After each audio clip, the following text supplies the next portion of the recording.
juste un frère et une sœur qui jasent de finances en buvant du café.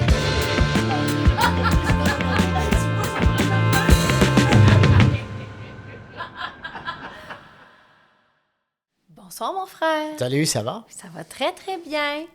Heureuse d'être là. Moi aussi. Alors, ce soir, on aborde un sujet qui n'est pas reconnu pour être sexy. Ça, c'est le moins qu'on puisse dire. Je voulais commencer. Pour le bénéfice de nos auditeurs, Ouais. le sujet de ce soir, c'est la fiscalité, l'impôt, les taxes. Wow. Pour le bénéfice de nos auditeurs, je pense que j'ai amené ce sujet-là à peu près 3 fois. Ma sœur ne voulait jamais me dire non, mais comme par hasard, elle trouvait des moyens de la remettre en arrière de la file. T'en avais d'autres que tu Oui. m'apportais, puis j'étais comme, ah oui, qui m'allumait plus, peut-être. J'avais vraiment l'impression que quand je te proposais ça, c'était l'équivalent que je te envoie une visite chez le dentiste. Ouais, quelque chose de pas- même. Jusqu'à ce qu'à un Ouais. moment donné, on s'est fait une réunion de production Ouais. ensemble dans un café pas Oui. loin d'ici. Toujours. Et là, de la façon que je l'ai amené puis que je t'ai expliqué un certain nombre de choses, là, t'as allumé. Oui, parce qu'on veut pas parler de fiscalité, de comment faire ses impôts. Là. C'est pas ça. surtout pas. Non, c'est ça. Non. C'est pas ça du tout. Mais donc, c'est certain que c'est un aspect super important de la finance. Puis, Oui. mais tu sais, c'est vrai là, que c'est considéré comme une épine dans le pied là, quand le temps des impôts arrive, puis que c'est compliqué. Puis moi, ça m'angoisse. Ben- C'est même pas un terme qui est trop fort. OK? C'est quelque chose qui m'angoisse. Et il y a 2 aspects, là. Donc, il y a le premier, évidemment, ça nous tente pas de payer de l'impôt, mais Ouais. bon, il faut le faire. Ouais. Puis le deuxième, c'est qu'évidemment, c'est beaucoup de paperasse puis d'organisation. Fait que quand tu dis ça te crée de l'angoisse, c'est lequel? C'est surtout le deuxième Surtout facteur? le deuxième. La paperasse. Définitivement. Ouais. Oui, oui. Parce que ça, en payer, on s'y attend, puis c'est correct. Là, Oui. tu sais, on vit dans une société, là. Fait que ce soir, on veut surtout pas parler de l'aspect paperasse Ouais, puis c'est dire ça. il Ben non. faut faire ça Non. comme ça. Pas du tout. Mais ce que je voulais qu'on aborde ensemble, c'est certaines façons complètement légales là, de sauver de l'impôt. Oui. Et puis parler des différents véhicules qu'on peut utiliser justement dans ce cadre-là. Mais à la base aussi, j'ai voulu parler de la logique de la loi de l'impôt, ce qui semble un drôle de terme, Ouais. mais je te l'avais amené comme ça. Je t'avais expliqué pourquoi il y avait des choses qu'on imposait moins que d'autres. Oui. Bon, fait que c'est de ça Moi, que je veux. je te dirais que j'ai assez pas pire oublié, là. Bon, ben- Tu me dis que tu m'as parlé de ça, puis je suis comme... Oui, Ah, OK. oui. Fait que on veut en parler d'un point de vue de logique parce qu'on veut aussi comprendre un peu jusqu'à quel point c'est juste ou c'est pas juste. Puis après ça, qu'est-ce qu'on peut faire? Parce que j'en veux derrière tout ça. Il y a un peu, je vais dire, il y a une croyance populaire ou en tout cas, souvent les gens ont tendance à dire les riches ne payent pas d'impôts. Ouais. Puis donc, il y a un sentiment d'injustice Exactement, c'est ça. par rapport à ça. Fait que c'est comme, moi, je gagne pas grand-chose, puis j'en Ils paye, viennent on m'en m'en chercher, prend. puis, ouais, Exactement, on me les prend sur mes chèques de paye. Puis, évidemment, les médias aiment bien aussi, à l'occasion, relever le cas d'un multimillionnaire, voire un milliardaire à l'occasion, qui, pour toutes sortes de raisons, au moins une année, à un moment donné, n'a pas payé d'impôts cette année-là. Fait que tu comprends que Ouais. ça crée tout Scandale. un outrage. Exactement. Je veux juste expliquer, à la limite, je suis même pas ici pour porter un jugement de valeur, mais je veux expliquer les mécanismes et les raisons Ouais. dans la loi de l'impôt. Soit dit en passant, là, la loi de l'impôt, là, ma sœur, c'est un livre qui est épais de même. Là. C'est l'enfer. Ah, wesh. Je te dirais, ce serait cynique de ma part de dire c'est presque créé pour que ce soit incompréhensible. Ouais, ouais. Mais en fait, c'est que typiquement, là, dans un pays comme le nôtre, puis dans la plupart des pays occidentaux, les refontes de lois fiscales sont très rares, mais quand elles sont faites, on part avec quelque chose d'assez simple, mais c'est pas long qu'on finit par complexifier ça. Fait que je veux expliquer ces choses-là aussi. Et donc, le concept principal que je veux qu'on retienne, c'est que la loi de l'impôt, elle est faite pour encourager la prise de risque. OK. Ouais. Donc, les mesures qui sont des incitatifs fiscaux et qui font que quand on les prend et qu'on en bénéficie, c'est parce qu'il y a une prise de risque derrière ça. Dans une société, on veut des entrepreneurs, entre autres, qui créent des jobs, qui créent des entreprises, etc., parce que ça crée de la dynamique dans l'économie, donc c'est de la création de richesse. OK. Puis en plus, ça ne devient pas un fardeau pour l'État, tu comprends? Parce que l'État est parfois un employeur, donc il faut qu'il paye les gens. Oui. Mais sinon, quand les gens ne travaillent pas, là, l'État paye du chômage, paye de l'assistance sociale, etc. Donc, un gouvernement veut des citoyens qui travaillent, qui sont productifs, puis idéalement, qui ne sont pas tous au crochet de l'État. Ben oui. Donc, tu veux créer une dynamique économique, puis tu veux encourager l'entrepreneuriat, tu veux encourager la prise de risque. OK. Voilà. Donc, ce qu'on va décliner là, dans les épisodes qu'on tourne ce soir, c'est qu'on va regarder ça, justement. Donc, on va regarder différents statuts qu'on peut avoir comme payeur d'impôts, puis voir comment ça nous affecte, d'une part. Oui. Puis après ça, je veux qu'on parle de certains véhicules qui sont communs. Je veux parler en particulier des REER, je veux parler des CELI, je veux parler d'épargne-études et je veux parler du petit dernier là, dans la catégorie qui sont les CELIAP, pour encourager à acheter une première maison. OK. Fait que ça, on va en parler en deuxième partie. Dans la première partie, donc, je veux aborder la loi de l'impôt, les différentes personnes. Donc, on a dit que ce n'est pas parce que les gens sont riches qu'ils ne payent pas d'impôts, c'est parce qu'ils prennent les risques. Et donc, ces mesures-là sont ouvertes à tous. Puis on va voir, entre autres, qu'une des façons là, qu'on définit la prise de risque, c'est de mettre de l'argent pour l'avenir également. Ah oui? OK. Oui. On inclut ça dans une prise de risque. Tout à fait. OK. Pensez un peu, là, si on discute de la nature du risque en général, là, hein, pas dans l'impôt, mais en investissement, de l'assurance, dans la vie en général, qu'est-ce que c'est du risque? C'est intimement relié à de l'inconnu, parce que la certitude n'est pas risquée. On sait avec quoi on deal. Et donc, en général, plus on étire dans le temps, plus on a de l'inconnu, hein, moins on sait. En général, on est plus capable de faire des prévisions sur de quoi sera faite notre vie dans la prochaine année, mettons. Mais si on commence à se demander dans 20 ans, des fois, on est complètement off. Ouais. On s'est fait une idée, mais dans le fond, on arrive là dans 20 ans, on dit « Oh boy, OK! » Ma vie n'est pas du tout ce que je pensais. Bon. Ouais. Donc, au cœur de la définition du risque, il y a cette notion de l'avenir qui est incertain. Donc, on va diviser 4 catégories de gens ou de types de personnes qui payent de l'impôt. Donc, la première catégorie, ce sont les travailleurs. La deuxième catégorie, ce sont les travailleurs autonomes. La troisième, ce sont les entreprises. Ouais. Et la quatrième, ce sont les investisseurs. OK. OK. Fait qu'on va les regarder une par une. Donc, prenons la première, qui est celle qui touche à énormément de monde, Ouais. les travailleurs. Est-ce que c'est une grosse prise de risque? Non. Ah non, pas du tout. D'ailleurs, en général, souvent les parents sont les premiers à tout le temps vouloir dire à leur enfant « pogne-toi une bonne job. Pourquoi est-ce que les parents disent ça? C'est parce que c'est safe. Fait que des parents, souvent, ça a bien plus tendance à vouloir encourager leur enfant Ouais.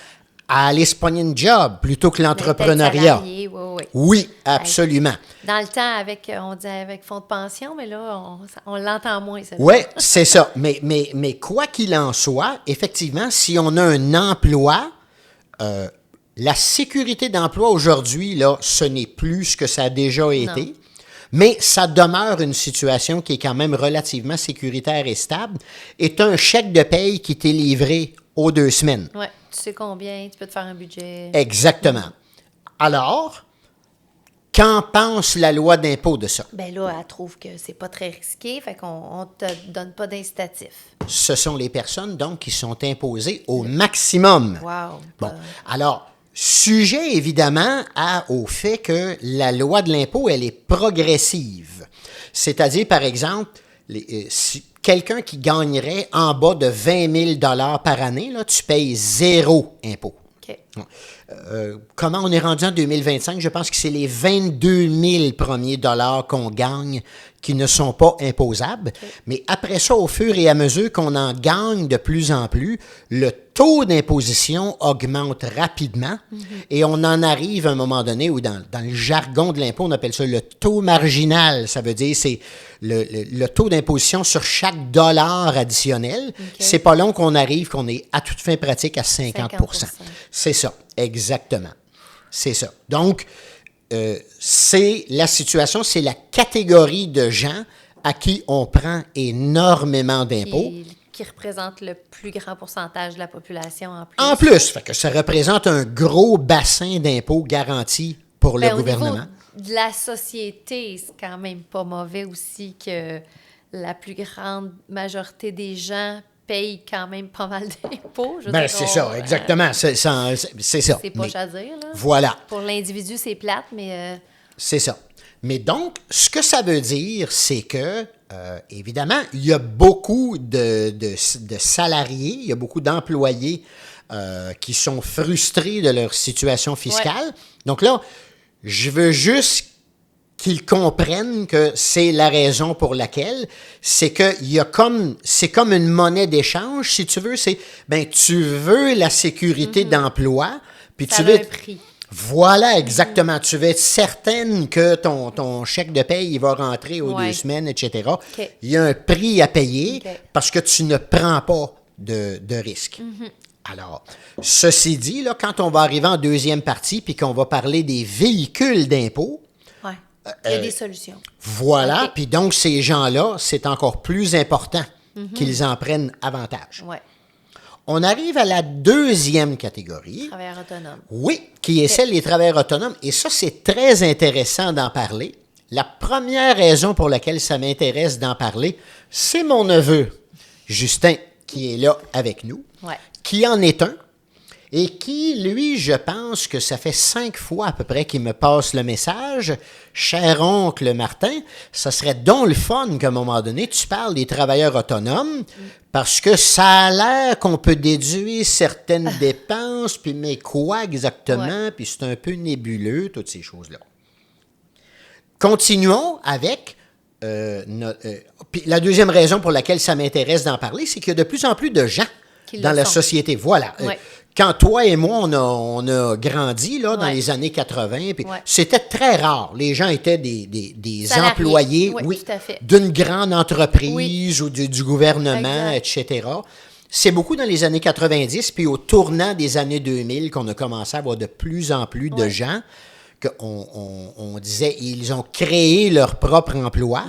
C'est plus ou moins la bonne façon de le voir, mais je peux comprendre pourquoi. Mais dans tous les cas, donc, c'est que là, on commence à être responsable de soi-même et on doit générer nos propres revenus. Alors, comment le gouvernement voit-il ça? Ben, c'est déjà plus... Exactement. Et donc, la loi de l'impôt dit, OK, ben, tu te prends en charge, hein? Et puis donc, tu gardes le crochet. Exactement. Et tu prends le risque que toi, tu dois aller te générer du revenu en quelque part. Alors, tu dois aller te chercher des clients. Donc, je vais te donner des avantages. Et la catégorie d'avantages qui est donnée aux travailleurs autonomes, c'est que la loi de l'impôt dit toute dépense qui est engendrée pour générer ton revenu, elle est déductible. Ouais. Bon, fait que allons-y. Je pense que dans nos épisodes, c'est toujours très utile à un moment donné quand j'arrive avec des exemples concrets, je prends des chiffres. Donc, une personne, une travailleuse autonome, elle a obtenu des revenus de différents clients, de différentes activités, et dans l'ensemble de l'année, elle a généré 70 000 de revenus. Oui. Dans le cadre de son travail, pour aller générer ces revenus-là, elle a 20 000 qui sont des dépenses admissibles. Donc, ça veut dire qu'à la fin de l'année, quand tu fais ton rapport d'impôt, c'est 50 000 qui va être imposable. Donc, c'est ça que ça veut dire que ce sont des dépenses déductibles. Et là, qu'est-ce qui est déductible et qu'est-ce qui ne l'est pas? La loi de l'impôt parle qu'il doit y avoir quelque chose de raisonnable à ça. On s'entend que le mot raisonnable, c'est un peu flou. C'est subjectif, c'est ça qui est bizarre. Absolument. Puis en même temps, donc, ça veut dire, prenons un exemple concret, là, qui est souvent quelque chose qui vient à l'esprit des gens, l'utilisation de l'automobile. Ouais. Bon, fait que, dépendamment du type d'activité professionnelle que tu fais, si vraiment ton travail t'amène à je ne sais pas moi, tu es un réparateur d'électroménager. Et donc, constamment, toi, ce que tu fais, c'est de te déplacer pour aller chez les clients. Ouais. Il y a une logique à ce moment-là que ton automobile peut être Déductible. fortement, voire même pleinement déductible de tes dépenses. Ouais. Après ça, si c'est au contraire, en général, ton activité, c'est de la comptabilité ou quelque chose comme ça, puis que tu travailles de chez toi et qu'à l'occasion, tu prends ton auto, on va dire à ce moment-là que ce qui est raisonnable, c'est d'en déduire une partie, un peu de l'essence, puis une partie de tes dépenses. Ouais. Par contre, si on est dans le cas de la comptable qui est chez elle, bien là, on va dire qu'il y a une partie de son loyer ou de son hypothèque qui est déductible. Parce que dans les faits, tu as un bureau qui est chez toi et cette dépense-là, elle est faite pour générer un revenu. Elle est associée à ton activité professionnelle qui est de la comptabilité. Donc, on voit dans les deux cas que je viens d'illustrer, d'une part un réparateur, puis de l'autre part une comptable, on voit que ça dépend de l'activité professionnelle que tu fais, qui fait que certaines dépenses peuvent être jugées raisonnablement déductibles et d'autres pas. Ouais. Et ces choses-là, en général, là, des fois, si on n'est pas trop certain, c'est une bonne idée d'en parler avec la personne qui fait notre rapport d'impôt. Évidemment, les gens qui le font eux-mêmes doivent se renseigner davantage, là. Mais sinon, les gens qui sont férus dans ça là, et qui font des rapports d'impôt sont très au fait de ce qui est raisonnable. En plus, oui. Pour mettons, tu parles de l'auto là, que tu peux déduire des impôts. Oui. Mettons, tu payes ton auto sur Marketplace ou je ne sais pas trop, tu la payes comme 6 000 ça, en tant que tel, tu peux le déduire. Toi, c'est parce que tu veux dire que tu n'as pas des paiements mensuels sur ton auto et est déjà payée, c'est ça que tu veux dire? Si tu la payes d'un coup, tu peux déduire ça. Bien, alors, premièrement, il va y avoir ton essence pour tes déplacements. Donc, ça peut être déduit. Puis après ça, sur ton coût d'acquisition du véhicule, il va y avoir un pourcentage qui peut être appliqué puis qui peut être déduit. Puis le déduire, mettons, les coûts d'essence, mettons, tu fais un plein puis ça te coûte comme 60 Ça, c'est. Je comprends pas, c'est combien que qui te revient? Ça dépend du kilométrage que tu as dû faire pour aller chez ton client ou encore chez quelqu'un que tu as dû démarcher pour aller obtenir un revenu. Puis si, mettons, tu as un gros contrat une fin de semaine, tu utilises vraiment ton char pour toute la fin de semaine. Ah ben c'est pour ça. Oui, c'est le plein au complet. Le plein au complet est gratuit. Quoi. Bien sûr, parce qu'il est vraiment relié à ton activité professionnelle. Donc, c'est une dépense raisonnable pour aller te générer un revenu. Ouais. Mais l'idéal, c'est vraiment de tenir un registre du kilométrage dans ce temps-là. Là. Oui, absolument, si on veut être totalement rigoureux. Mais tu sais, dans les faits, ça peut quand même être un peu approximatif. Là. On n'a pas toujours besoin d'avoir la preuve au kilomètre près. Ouais. Mais c'est que si à un moment donné, tu étais enquêté, s'il y avait un audit, à ce moment-là, c'est rare que ça arrive, mais si ça arrivait, c'est la notion de raisonnabilité en général qui est appliquée. Okay. C'est ça. Donc, travailleurs autonomes ont cet avantage-là. OK. Troisième catégorie, l'entreprise. Oui. Fait que là, on est passé à un autre statut, là. On passe d'être un travailleur autonome à, là, j'ai incorporé une compagnie. Alors ça, là, il y a quelque chose de très important à comprendre quand on parle d'une entreprise. Il faut réaliser que l'entreprise elle-même est ce qu'on appelle dans le droit une personne morale. On a créé une entité et l'entreprise elle-même va faire son propre rapport d'impôt. L'entreprise a sa fiscalité qui lui appartient. Et si on en est actionnaire, puis admettons que l'entreprise nous verse un dividende, nous, comme actionnaires, on doit mettre dans notre rapport d'impôt personnel notre dividende. Si on travaille pour notre entreprise et qu'on a choisi de se verser un salaire, nous, personnellement, on doit déclarer notre salaire. Donc, indépendamment de exactement, et l'entreprise. Voilà. Donc, là, ça implique qu'il y a deux rapports d'impôt, on a bien compris. Donc, l'entreprise qui s'appelle, je ne sais pas, moi, Julie Inc., elle a son propre rapport d'impôt, alors que Julie, elle a le sien également. Donc, on a créé une personne morale, et donc, l'entreprise, elle a sa propre fiscalité, et donc, l'entreprise, elle a la particularité, encore une fois, revenons à la logique du fait qu'on veut encourager la prise de risque. La notion d'avoir le droit d'une entreprise, là, c'est carrément fait pour encourager la prise de risque. Pense-y, par exemple, qu'une entreprise peut faire faillite puis qu'on ne peut même pas venir te chercher tes biens à toi personnellement. Ça fait partie des garanties qu'on a avec une personne morale. Et donc, elle a sa propre fiscalité et l'entreprise, on lui met un taux d'imposition qui est unique.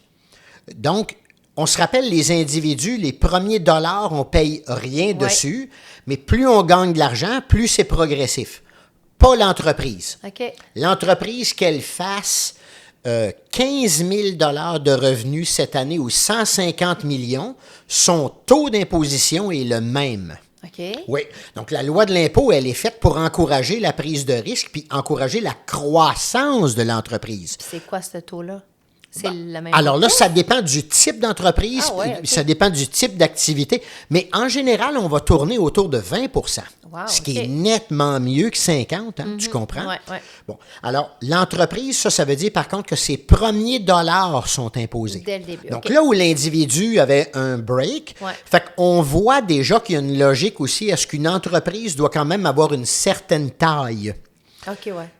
Parce que sinon, c'est plus avantageux d'être individuel. C'est pour ça, des fois, quand des gens me demandent « Est-ce que tu penses que je devrais m'incorporer tout de suite? » Ou m'enregistrer. Ma première question, c'est typiquement, admettons, vas-tu être capable de générer à peu près 100 000 $ de revenus ou plus? Parce que tant qu'on demeure relativement petit, on est au début, on n'a pas encore vraiment de clients, on a vraiment un gros avantage à y aller avec l'approche de travailleur autonome. On ne s'incorpore pas comme tout de suite. Comme ça, les premiers dollars qu'on gagne sont non imposables. Mais dès qu'on est rendu, qu'on a une certaine activité commerciale et qu'on a une certaine taille, là, on a un net avantage à être incorporé. Parce qu'après ça, peu importe si on est très gros, on n'est pas plus imposé. Et qui plus est, l'entreprise, elle aussi, elle bénéficie des avantages du travailleur autonome qui est des dépenses générées. On peut les déduire. Voilà, des dépenses qui ont été engendrées pour générer les revenus de l'entreprise sont déduits. Donc, l'entreprise réussit habituellement, là, elle a des dépenses admissibles, donc elle paye moins que son taux effectif. Fait qu'il y a un réel avantage à être incorporé dès qu'on a une certaine taille. Parce que je sais que s'incorporer versus s'enregistrer, déjà juste le coût de ça est vraiment très différent. Là, s'enregistrer, c'est des pinottes, là. Oui. 35-40$, tandis que c'est incorporé, on parle plus de 1000$.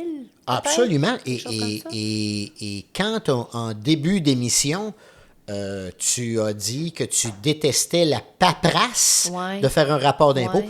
réalise qu'il y en a pas mal pour une entreprise. OK. Fait que premièrement, on vient de dire qu'il y a 2 rapports d'impôt. Là. Ouais.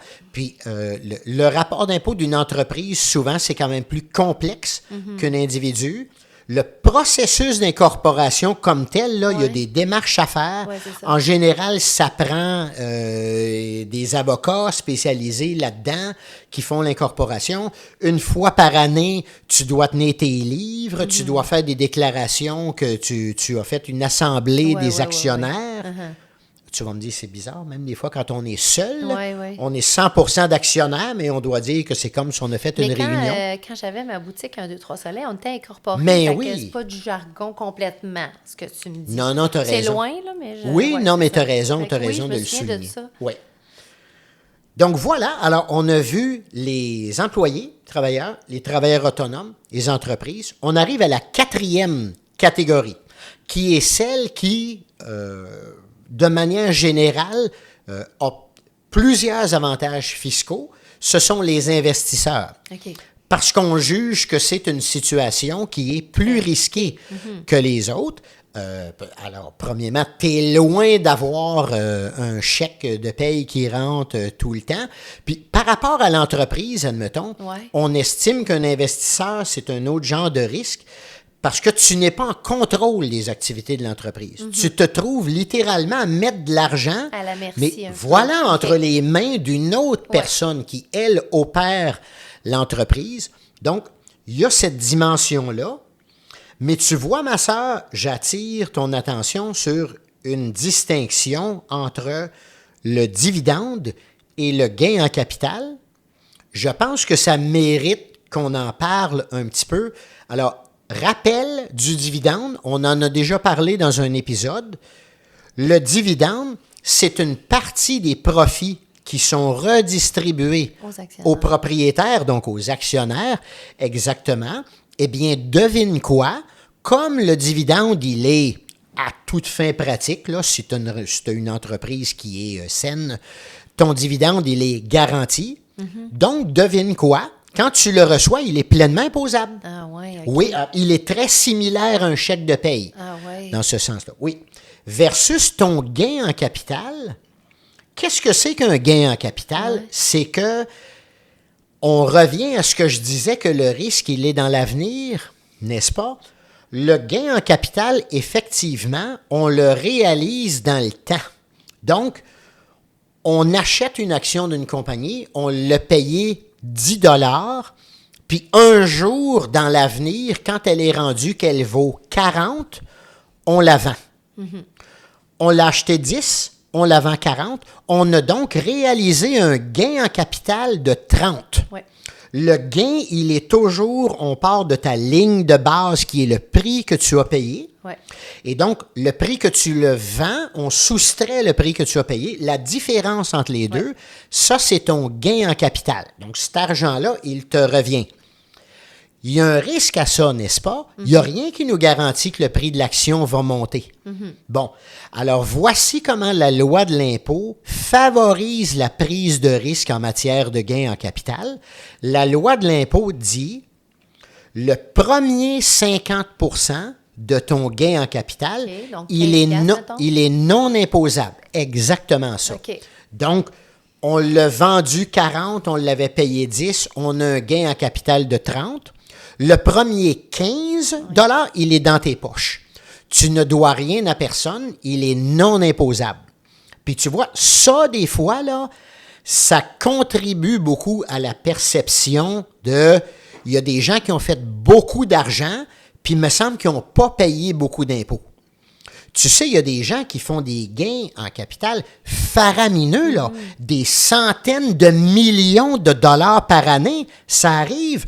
Un fonds d'investissement là, qui est assis sur des actions depuis des années, mais à un moment donné, ça a monté énormément. Puis là, ça a tellement monté que là, tu dis, OK, mais là, il faut que je les vende maintenant parce que si je les garde, ça va redropper. Donc, quand tu les vends, là tu cristallises ton gain en capital. Ouais. Donc, il est redevable, mais La si... moitié. Oui. 40, Si tantôt, on disait 10 et 40, là. Ouais. OK? Fait que si tu en avais acheté 1 million d'actions, Ouais, là, ouais. ça veut dire qu'au départ, tu avais mis 10 millions dedans. Puis là, aujourd'hui, tu encaisses 40, tu as fait un gain en capital de 30 millions. Puis la loi de l'impôt a dit tu as un 15 millions qui s'en va dans tes poches, puis tu ne dois rien. Wow. Dit de même, là, il y a du monde qui capote. Ouais. Voyons donc, toi, 15 millions, puis il doit rien. Et c'est parce qu'évidemment, dans ta tête, tu traites ça comme si c'était un chèque de paye. Là, tu dis, ça n'a pas d'allure. Moi, à ma job, je fais 83 000, puis je t'ai imposé mes derniers dollars, j'étais à 50 %, puis l'autre, il s'est mis 15 millions dans les poches, puis il doit rien. Évidemment, dit de même, ça a l'air complètement fou. Injuste. Exactement. Mais il faut comprendre toute la logique derrière. Puis là, je tiens à dire que faire un gain en capital sur un investissement, là, c'est disponible à tout le monde. N'importe qui, là, qui a un peu d'argent peut investir, puis à un moment donné, ses actions augmentent en bourse, puis ils vendent. Et ce que je veux dire par là, c'est que ça n'a pas rapport avec ton revenu, ton statut. C'est pas Tout- réservé aux riches, là. Ben non, tout le monde va avoir le même break. Le, Ouais. le premier 50 % de ton gain en capital, il va être non imposable. Ouais. Puis ton deuxième 50 % là, en passant, il est imposable à ton taux d'impôt. OK. Bon, fait que ça veut dire que si tu as un plus petit revenu, tu vas en payer moins sur cette portion-là. OK. OK? Mais il vient pas s'ajouter à ton revenu pour là changer ton taux d'imposition. Tu me comprends-tu? Oui, oui, effectivement, cette Ouais. portion-là, oui, elle va venir augmenter ton revenu. OK. Tout à fait. Oui. OK. Puis là, où on en est rendu présentement, avant que je m'embarque dans les autres véhicules, là, Oui. REER, etc., là, je veux mentionner un actif que beaucoup de gens possèdent Oui. et que c'est important de le mentionner, qu'il y a un gros avantage fiscal relié à ça. Je veux dire la résidence principale. Ta maison que tu possèdes, pas ton chalet, là, Non, pas non. ta résidence secondaire. Ça, c'est considéré comme étant un actif financier ordinaire, puis qui a les mêmes règles qu'on vient d'énumérer sur le gain en capital, etc. Mais ta résidence principale, Ouais. elle est exempte d'impôt. OK. Gardons les mêmes proportions. Tu as acheté ta maison 100 000. Tu la revends un jour 400 000. Si elle est ta résidence principale, on ne doit rien à personne. Il n'y a pas un gain en capital de 300 000 Puis il y a parce que ta résidence principale, elle est exempte. complètement. Et Complètement. Donc pas la moitié. Non. Là. OK. C'est la totale. OK. Oui. Fait que ça en est un break fiscal qui est accessible à beaucoup de gens. Puis je pense que des fois, c'est négligé. Là. Les gens ne pensent pas foncièrement à ça. Là. Puis peu Mais- importe le nombre de fois que ça t'arrive dans ta vie, là. Mettons que tu Ouais. vends une maison, là. C'est pas Oui. comme la première fois Non. que tu as ce break-là, puis après... OK. C'est Tu tout fais le temps. bien, tu OK. fais bien de le mentionner, effectivement. C'est en autant que tu en possèdes une. Ouais, c'est ça. Oui. Ouais, c'est là que des fois, hein, les flips ou les je sais pas quoi, là. tu sais, Oui. il y a des Ah, ça, fois, c'est autre chose. ouais, Les c'est gens ça. qui font des flips, ça, c'est un revenu d'entreprise. C'est ça, c'est ça. Ça, c'est C'est complètement complètement- autre chose. je comprends. Mais je parle de la... Puis, rappelle-toi en passant, je me rappelle pas c'était dans quel épisode, mais à un moment donné, on a parlé que il y avait des gens, leur maison, c'est un peu leur fonds de pension. Ah, Ouais. c'est quand on a parlé d'acheter versus louer. Puis qu'il y en a qui la vendent. Fait que t'imagines, ça aura un gros impact sur leur retraite, Oui. hein, s'il fallait Oui, qu'ils doivent soient payer de imposés l'impôt. sur- oui, oui. C'est ça. Mais donc, ta maison, quand tu la vends, elle est... Surtout quand, supposons, tu as vécu là toute ta vie, puis que donc ton gain Est important. très grand, là, tu sais. Si Ah. tu l'as acheté dans les années 80, Oui. c'est pas le même marché qu'aujourd'hui, là. Oui. Fait que ça, c'est un des gros avantages fiscaux là, au cœur de la loi de l'impôt, c'est cette exemption pour la résidence principale. OK. Bon, la finance, c'est simple, mais c'est pas facile. Exact. Ouais. Merci. Merci.